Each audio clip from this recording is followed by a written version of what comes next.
নমস্কার বন্ধুরা, জেসিস kitchen and বেকিংয়ে আমার সকল দর্শক বন্ধুদের স্বাগত। আমার আজকের রেসিপি হাঁসের ডিমের ঝাল। এখানে আমি নিয়ে নিয়েছি 4টে হাঁসের ডিম। এই হাঁসের ডিমগুলোকে আমি প্রায় মিনিট 15 ধরে সেদ্ধ করেছি, কেননা পোলট্রির ডিম খুব তাড়াতাড়ি সেদ্ধ হয়ে যায়, হাঁসের ডিম সেদ্ধ করতে কিন্তু সময় লাগে। আর ভালো মতো সেদ্ধ করার জন্য এখানে আমি মিনিট 15 সেদ্ধ করে নিয়েছি। এবার খোসা ছাড়িয়ে এর মধ্যে দিয়ে দিচ্ছি অল্প একটু নুন, আর দিয়ে দিচ্ছি অল্প একটু হলুদ গুঁড়ো। এবার সমস্ত ডিমগুলোর মধ্যে ভালো করে আমি হলুদ আর নুনটাকে মাখিয়ে নিচ্ছি। এই রেসিপিটার জন্য বেশি কোনো কিচ্ছু লাগবে না। আমি শুধু নিয়েছি একটা পেঁয়াজ আর দুটো কাঁচা লঙ্কা। পেঁয়াজগুলোকে আমি ভালো করে কুচি করে কেটে নিয়েছি, আর দুটো কাঁচা লঙ্কা চিড়ে নিয়েছি। ডিমগুলো একটু ভেজে নেব, সেই জন্য কড়াইয়ে দিয়ে দিচ্ছি আমি 1 চামচ সর্ষের তেল। ডিমগুলোকে ভালো করে এপিট ওপিট উল্টে একটু ভেজে নেব।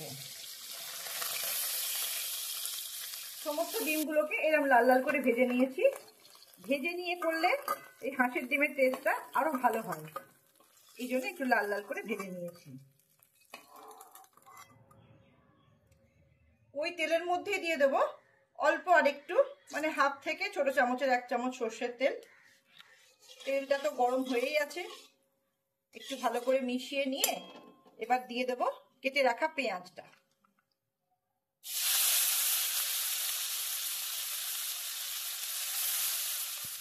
পেঁয়াজটা দিয়ে মিনিট 2 মিডিয়াম ফ্লেমে রেখে ভালো করে ভেজে নেব।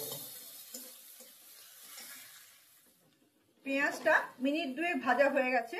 এবার এর মধ্যে দিয়ে দিচ্ছি 1 চামচ হলুদ গুঁড়ো, আর দিচ্ছি 1 চামচ ঝাল লাল লঙ্কার গুঁড়ো। এবার জাস্ট এটাকে মিশিয়ে নিয়ে জলটা ঢেলে দিতে হবে, কেননা এটাকে বেশিক্ষণ কষা যাবে না, এটা শুধু ফুটবে।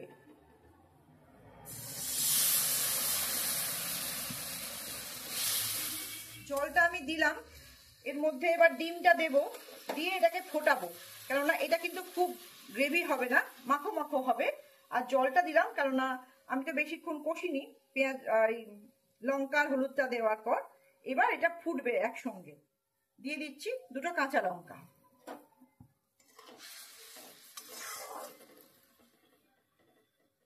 এবার দিয়ে দিতে হবে স্বাদ মতো নুন। আমি এখানে 1 চামচ নুন দিচ্ছি, আর দিচ্ছি হাফ চামচ চিনি। এবার উপর থেকে 1 চামচ সর্ষের তেল দিয়ে দিচ্ছি।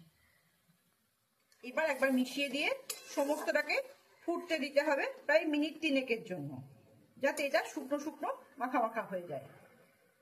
আমি কিন্তু এখানে হাঁসের ডিম যেহেতু করছি, সেই জন্য গাগুলো কিন্তু কেটে কেটে নিইনি, কিন্তু এটা কিন্তু পোলট্রির মতো ফাটে না। প্রথমেই বলেছিলাম 3 মিনিট ফুটিয়ে নিলেই রেডি হয়ে যাবে হাঁসের ডিমের ঝাল। আর এটা কিন্তু ঝোল থাকবে না, একদম গামাখা গামাখা হবে। 3 মিনিট ফুটিয়ে নেওয়ার পর একবারে রেডি হয়ে গেছে হাঁসের ডিমের ঝাল। তাহলে বন্ধুরা, আগামী দিনে আবার অন্য কোনো রেসিপি নিয়ে আপনাদের সঙ্গে দেখা হবে। ভালো থাকবেন, ধন্যবাদ।